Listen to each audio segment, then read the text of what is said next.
On se retrouve pour une nouvelle vidéo sur Stephen et aujourd'hui on va faire les ouvertures des Mystery Box du mois de septembre. Donc si tu as l'habitude de me suivre sur la chaîne, tu sais que tous les mois je rassemble toutes les ouvertures des Mystery Box que j'ai pu réaliser, je les condense dans une vidéo et je calcule la rentabilité de l'ensemble de ces ouvertures. Donc lorsque cette vidéo sortira, j'aurai déjà sorti la vidéo sur la présentation de ma nouvelle basket que je te tease depuis plusieurs semaines. Donc c'est la basket Epic que tu vois à l'écran que j'ai acheté courant août. Et je n'ai plus rien à te cacher, donc je peux te la montrer directement dans l'application et pas forcément sur stephen.guide. Donc avec cette chaussure, je vais chercher des Mystery Box de niveau 8 en 125%. En 20 énergies, j'ai simplement des Mystery Box de niveau 7. Et j'ai 1160,2 de luck. Et mis à part une ou deux fois, donc moins de 10% du temps, j'ai toujours eu des Mystery Box de niveau 8 en 125%. Ça m'est juste arrivé une ou deux fois d'avoir des Mystery Box de niveau 7. Et c'est notamment pour cette raison que ce mois-ci, on va faire des ouvertures de 2 Mystery Box de niveau 7 et de 7 Mystery Box de niveau 8. Donc on va attaquer les ouvertures de ce pas. Donc je vais laisser les ouvertures se passer sous tes yeux. Et c'est intéressant quand même de faire cette vidéo récapitulative, même pour moi, parce que j'avais vraiment l'impression d'avoir de la malchance sur mes différentes ouvertures. Et tu le verras finalement en fin de vidéo que les résultats étaient plutôt satisfaisants et plutôt équivalents au mois dernier. Et j'étais surtout un peu surpris parce que j'avais l'impression de ne pas avoir beaucoup de level 3 dans mes Mystery Box de niveau 8. Et la seule info que j'ai trouvée en faisant mes recherches, donc si je dis une bêtise ou si tu peux confirmer en commentaire, je serais ravi d'avoir ton avis et surtout ta connaissance là-dessus, mais j'ai trouvé que seulement 25% des Mystery Box de niveau 8 avaient des gemmes de niveau 3. Enfin, du moins, on avait 25% de chance d'avoir une gemme de niveau 3 dans des Mystery Box de niveau 8. Donc je t'avoue que j'étais pas mal déçu lors de mes ouvertures, mais finalement on le verra que sur les statistiques, si on colle à ce pourcentage, je suis plutôt dans les clous.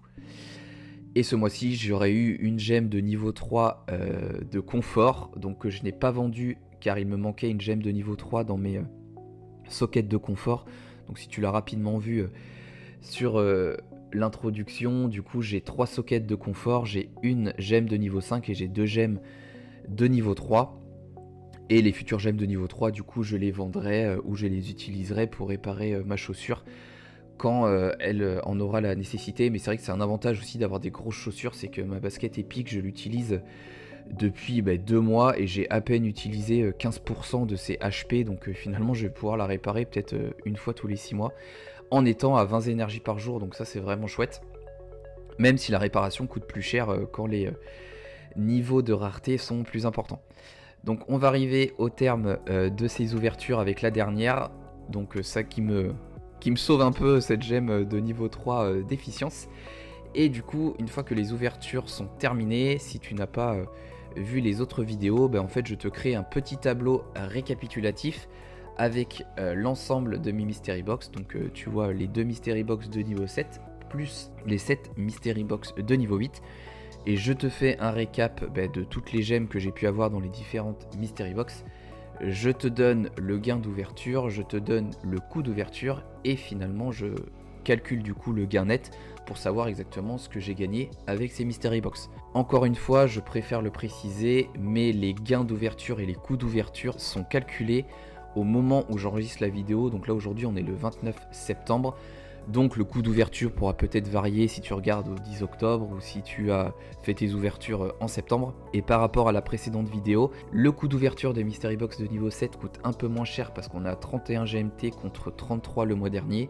Et idem pour les Mystery Box de niveau 8, on est à 60 GMT contre 65 le mois dernier. Donc ça nous coûte un poil moins cher d'ouvrir les Mystery Box, donc c'est tant mieux. J'ai fait le calcul du gain net sur toutes les Mystery Box et je n'ai eu qu'une Mystery Box qui n'était pas rentable, qui est la dernière où je suis à moins 35 GMT. Mais finalement ça va avaler tous les petits gains que j'avais fait, où en haut tu vois j'avais 16, après j'avais 6, 4 et 6. Bon voilà, ces 4 Mystery Box positives ont été envoyées à la cave avec la Mystery Box négative. Néanmoins, encore une fois, hein, je vais me répéter, mais dès que tu as du rouge, les gains ils sont quand même super intéressants. On est à 100 GMT pour celle où j'avais que du niveau 1. Alors pendant l'enregistrement, je viens de me rendre compte que j'ai fait une petite erreur. En fait, la gemme de niveau 3, elle est pas ici, elle est en dessous. Donc au final, ça change pas grand chose dans le gain total, mais j'ai fait une petite erreur ici, j'espère que tu m'en voudras pas. Et du coup, ce que je disais, c'est que dès qu'il y a du rouge, ça devient rentable, et ça devient très rentable, notamment sur ces mystery box là, à savoir que moi, sur la stratégie GMT, avec mes 20 énergies, j'arrive environ à avoir 40-45 GMT, donc dès que j'attrape des mystery box qui me rapportent 250 GMT de gain, c'est l'équivalent de 5 sorties, donc c'est quasiment l'équivalent de 7-8 heures de marche.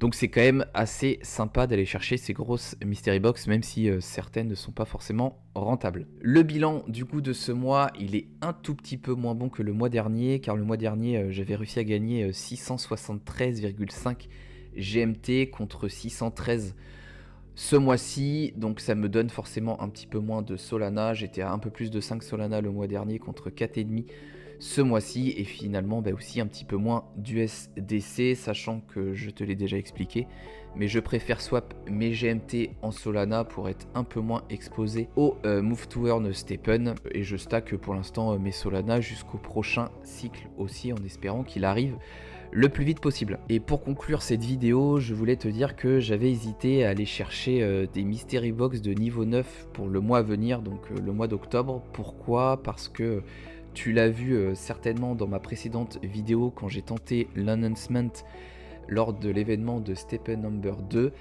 J'ai réussi à avoir un skin animé, donc le coût de l'announce m'avait coûté environ 1200-1300 GMT. Et le skin animé, le floor price des Uncommon était autour des 9000-10 000 GMT. Donc moi je me suis empressé de la mettre sur la marketplace pour encaisser mes profits, parce que encore une fois je n'ai pas fait mon ROI. Donc c'est bien d'acheter des épiques et c'est bien de réinjecter dans le jeu, mais à un moment il faut aussi savoir être raisonnable. Donc j'ai essayé pendant 3-4 jours de la vendre à 10 000, puis 9 000, puis 8 000 GMT, j'arrivais pas à la vendre et j'avais un peu peur que son prix baisse à la fin de Stephen Number 2. Donc j'ai décidé de baisser un peu mon prix, donc j'ai peut-être vendu pas trop cher, mais j'en ai quand même tiré 6 900 GMT, donc un profit de plus de 5 000 GMT, commission déduite.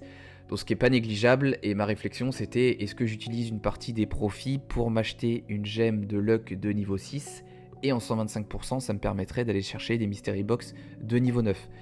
Finalement, et ça va te surprendre, j'ai décidé d'être raisonnable parce que je m'amuse encore à ouvrir des mystery box de niveau 8, donc j'ai pas forcément envie de passer sur les mystery box de niveau 9.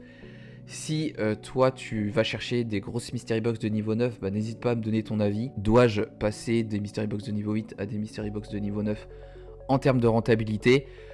La contrainte que je vois d'augmenter son niveau d'obtention de mystery box, c'est que le jeu devient moins ludique, parce que qui dit de plus grosse mystery box dit plus de temps d'attente entre les ouvertures, donc dit aussi moins d'ouverture dans le mois, et déjà 10 mystery box dans le mois à peine, ça te fait une ouverture tous les 3 jours. Ça reste correct, mais sur des mystery box de niveau 9, j'ai pas fait le calcul, on doit être à moins que ça, on doit être peut-être à 5, 6, je l'ignore. Donc voilà, si tu vas chercher des mystery box plus importantes, n'hésite pas à me le dire en commentaire. Et puis on se retrouvera début novembre pour les ouvertures des mystery box du mois d'octobre. Je te souhaite bonne chance pour tes ouvertures, que tu sois plus verni que moi, que tu puisses te rapprocher de ton ROI, ou que tu puisses continuer ton DCA massif en prévision du prochain cycle haussier. Et on se dit à la prochaine.